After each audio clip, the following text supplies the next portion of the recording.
AP రాజధానిగా అమరావతిని అధికారికంగా రాజముద్ర పడడంతో రాష్ట్ర ప్రజలంతా సంబరాలు చేసుకుంటున్నారని ఎంపీ కేశినేని చిన్ని తెలిపారు.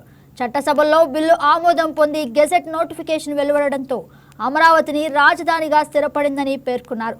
రాష్ట్ర విభజన అనంతరం మధ్య భాగంలో ఉండటం వల్లే అమరావతిని రాజధానిగా నిర్ణయించామని, అప్పటి ప్రతిపక్ష నేత జగన్ కూడా అసెంబ్లీ వేదికగా 1000 ఎకరాలు అవసరమని చెప్పారని గుర్తు చేశారు. రైతులు సీఎం చంద్రబాబుపై నమ్మకంతో 33,000 ఎకరాలు ఇచ్చారని, అయితే 2019లో ఒక్క ఛాన్స్ ఇవ్వమని చెప్పి అధికారంలోకి వచ్చిన తర్వాత అమరావతిని నిర్లక్ష్యం చేసి 3 రాజధానుల పేరుతో గందరగోళం సృష్టించారని విమర్శించారు. సిఆర్డీఏ పరిధి అంతా అమరావతి రాజధాని ప్రాంతమేనని, ప్రజలు ఈ నిర్ణయానికి మద్దతుగా నిలుస్తున్నారని చెబుతున్న ఎంపీ కేశినేని చిన్నితో మా correspondent Bindu face to face. రాష్ట్ర రాజధానిగా అమరావతి ఆమోద ముద్ర పోయింది. ప్రజలందరూ కూడా ఆనందం వ్యక్తం చేస్తున్నారు. అయితే అమరావతి వచ్చినప్పటి నుండి కూడా మొత్తం సంక్షేమం వైపు, అభివృద్ధి వైపు కూడా వెళ్తూ ఉంటుందని కూడా చెప్పడం జరిగింది. మనతో పాటు ఎంపీ కేశినేని శివనాథ్ గారు ఉన్నారు. సార్ చెప్పండి. ఇవాళ రాజముద్ర అమరావతికి నిన్న రాత్రి రాజముద్ర పడటం అంటే రాష్ట్రపతి గారి ఆమోదం కూడా పొందటం, అన్నిటికన్నా ముఖ్యంగా ఇవాళ రాజధాని రైతులు, చంద్రబాబు నాయుడు గారి కష్టం, ఆంధ్రప్రదేశ్ ప్రజల కష్టం, ఆంధ్రప్రదేశ్ ప్రజల కోరిక, పార్లమెంటు వేదికగా దేశంలో ఉన్న ప్రజలందరూ కూడా అమరావతి ఆంధ్రప్రదేశ్కి రాజధాని కావాలి, అమరావతి అద్భుతమైన నగరం రావాలని కోరుకుంటాం. ఇవన్నీ కూడా ఇవాళ ఆంధ్రప్రదేశ్ ప్రజలకు ఒక వరం. ఈ అన్నిటి వల్ల ఇవాళ అమరావతి రాజధానిగా రావడం అందరికీ ఆనందకరమైన విషయం. సిఆర్డీఏ విస్తీర్ణం ఎంతో కూడా చెప్పమన్నారు, అమరావతి విస్తీర్ణం ఎంతో చెప్పమన్నారు. దాని ఇప్పుడు ఒక అజ్ఞాని, విషయ పరిజ్ఞానం లేని వ్యక్తి ముఖ్యమంత్రి అయితే ఏ విధంగా ఉంటుందో మనం అర్థం చేసుకోవాలి.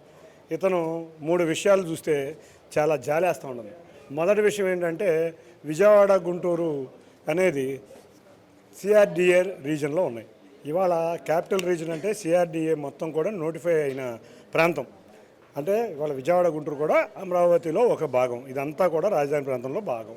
అది తెలియకుండా విజయవాడ, గుంటూరు మధ్యలో రాజధాని ఉండాలి. విజయవాడ అన్ని ప్రాంతాలు కూడా తెనాలి, మంగళగిరి, విజయవాడ, గుంటూరు, పామర్ బోర్డర్ దాకా కూడా, నందిగాం బోర్డర్ దాకా కూడా సిఆర్డీఏ. ఇక విస్తీర్ణం గురించి చెప్పమంటారు. ఇది ఒక పెద్ద జోకు. ఎందుకంటే అప్పుడు నైజాం నవాబులు హైదరాబాద్ కట్టినప్పుడు విస్తీర్ణం చెప్పగలిగారా? ఆ రోజు ఒక విస్తీర్ణంతో ప్రారంభమైన హైదరాబాదు ఇవాళ చంద్రబాబు నాయుడు గారు అధికారంలో, రామారావు గారు అధికారంలో, చంద్రబాబు నాయుడు గారు ముఖ్యమంత్రి అయినాక విస్తీర్ణం 4-5 రెట్లు పెరిగింది. ఎందుకంటే ఆ రోజు పరిశ్రమలు వచ్చినాయి, ఐటీ అభివృద్ధి చెందింది, ఫార్మా అభివృద్ధి చెందింది, స్పోర్ట్స్ సిటీలో అభివృద్ధి చెందినాయి. కాబట్టి విస్తరించకుండా ఉద్యోగ అవకాశాలు వచ్చి, పరిశ్రమలు పెట్టుకునే అవకాశాలు వచ్చి ఇవాళ హైదరాబాద్ నగరం నైజాములు పెట్టిన నగరానికి 100 రెట్లు హైదరాబాద్ నగరం పెరిగింది. అట్లాగే ఇవాళ మొదలైన అమరావతి ఇప్పుడు రేపు ఎంత అవుతుందో ఇవాళ మనం ప్రెడిక్ట్ చేయగలమా? కాబట్టి ఇటువంటి అజ్ఞానుల్ని ఏం మాట్లాడాలో మాకు అర్థం కావట్లేదు. మావిగన్ అన్న పేరుని వాళ్ళే ఫేమస్ ఎక్కువ చేస్తున్నారు కదా సార్. మావిగన్ ఫేమస్ అంటే పేరుగా కాదు, పాపం ఆంధ్రప్రదేశ్ ప్రజలందరూ చంద్రబాబు నాయుడు గారు వచ్చిన కాంచి బాగా కష్టపడుతున్నారు రాష్ట్రం అభివృద్ధి చెందాలని. ఈ కష్టంలో పాపం జోకులు మిస్ అయిపోయారు. జోకులు మిస్ అయిపోయి ఈ సీరియస్నెస్కి ఏదో జోక్ రావాలని ఫీల్ అయ్యే మేమందరం కూడా ఏంటి ఏదైనా ఈవెంట్లు చేయాలా, ఏం చేయాలి, ఏంటి ఇప్పుడు ఎట్లా జోక్ చేద్దామని అనుకున్న వేళ ఒక కామెడీ పీస్ వచ్చేసాడు. ఈ కామెడీ పీసు మావి గన్ అంట. ఇది ఎక్కడో మరి సౌత్ అమెరికాలోనూ ఉంటాయేమో ఈ పేర్లు, మరి మాకు తెలియదు. మాకు విజయవాడ అంటే ఒక వైబ్రేషన్ పేరు, మాకు హైదరాబాద్ అంటే ఒక వైబ్రేషన్, మాకు విశాఖపట్నం అంటే ఒక వైబ్రేషన్, మాకు మచిలీపట్నం అంటే ఒక వైబ్రేషన్, గుంటూరు అంటే ఒక వైబ్రేషన్. మావిగన్ అంటే వైబ్రేషన్ ఉందా? కామెడీ ఉంది.